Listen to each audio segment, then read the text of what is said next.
মধ্যপ্রাচ্যে কি আবারও বড় যুদ্ধ শুরু হতে যাচ্ছে? হরমুজ প্রণালীতে ইরানি জাহাজে হামলার পর পুরো বিশ্বজুড়ে শুরু হয়েছে নতুন আতঙ্ক। মার্কিন নৌবাহিনীর বিরুদ্ধে সরাসরি হামলার অভিযোগ তুলেছে ইরান। আহত বহু নাবিক, এখনও নিখোঁজ কয়েকজন। তাহলে আসলে কি ঘটেছে সেই রাতের অন্ধকারে? আর এই ঘটনার পর মধ্যপ্রাচ্যের পরিস্থিতি কোন দিকে যাচ্ছে? পুরো বিস্তারিত জানতে ভিডিওটি শেষ পর্যন্ত দেখুন। আপনি দেখছেন বিডি নিউজ রাডার। হরমুজ প্রণালী ও ওমান সংলগ্ন মকরান সাগরে একটি ইরানি পতাকাবাহী বাণিজ্যিক জাহাজে হামলার খবর প্রকাশের পর আন্তর্জাতিক অঙ্গনে ব্যাপক উত্তেজনা তৈরি হয়েছে। ইরানের সংবাদ মাধ্যম ও বার্তা সংস্থা মেহর নিউজ জানিয়েছে, গত রাতে সংঘটিত এই হামলায় অন্তত 10 জন নাবিক গুরুতর আহত হয়েছেন এবং এখনও 5 জন নিখোঁজ রয়েছেন। জানা গেছে, মিনাও কাউন্টির সমুদ্রসীমার কাছাকাছি অবস্থানকালে পণ্যবাহী ওই জাহাজটিকে লক্ষ্য করে আঘাত হানা হয়। হামলার পরপরই জাহাজটিতে ভয়াবহ অগ্নিকাণ্ড শুরু হয়। আগুন দ্রুত পুরো জাহাজে ছড়িয়ে পড়লে আতঙ্ক তৈরি হয় নাবিকদের মধ্যে। ঘটনার সময় ওই কার্গো ভ্যাসেলটিতে মোট 15 জন নাবিক দায়িত্বরত ছিলেন। আহত 10 জনকে উদ্ধার করে দ্রুত স্থানীয় হাসপাতালে নেওয়া হয়েছে।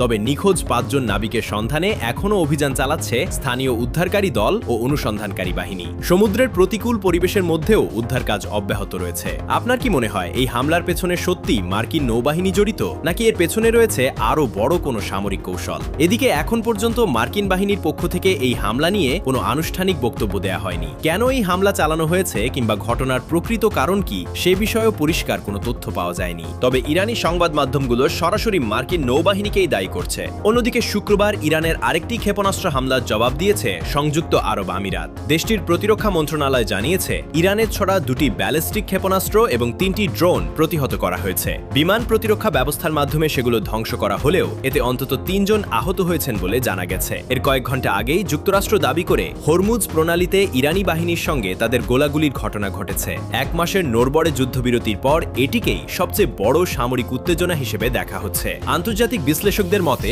পরিস্থিতি যদি দ্রুত নিয়ন্ত্রণে না আসে, তাহলে মধ্যপ্রাচ্যে আবারও বড় ধরনের সংঘাত শুরু হতে পারে। আর সেই প্রভাব পড়তে পারে বিশ্ববাজার, তেলের দাম এবং আন্তর্জাতিক বাণিজ্যের উপর। বন্ধুরা, আপনার কি মনে হয় পরিস্থিতি আবারও পূর্ণমাত্রা যুদ্ধে রূপ নিতে পারে? আর এই উত্তেজনার জন্য কোন পক্ষকে বেশি দায়ী মনে করেন? কমেন্টে আপনার মতামত জানাতে ভুলবেন না। ভিডিওটি তথ্যবহুল মনে হলে লাইক ও শেয়ার করে অন্যদেরও দেখার সুযোগ করে দিন। এই ছিল মধ্যপ্রাচ্যের সর্বশেষ পরিস্থিতি নিয়ে বিস্তারিত আপডেট। এমন আন্তর্জাতিক সব গুরুত্বপূর্ণ সংবাদ সবার আগে জানতে নিয়মিত চোখ রাখুন বিডি নিউজ রাডারে। সবাই ভালো থাকুন, নিরাপদ থাকুন।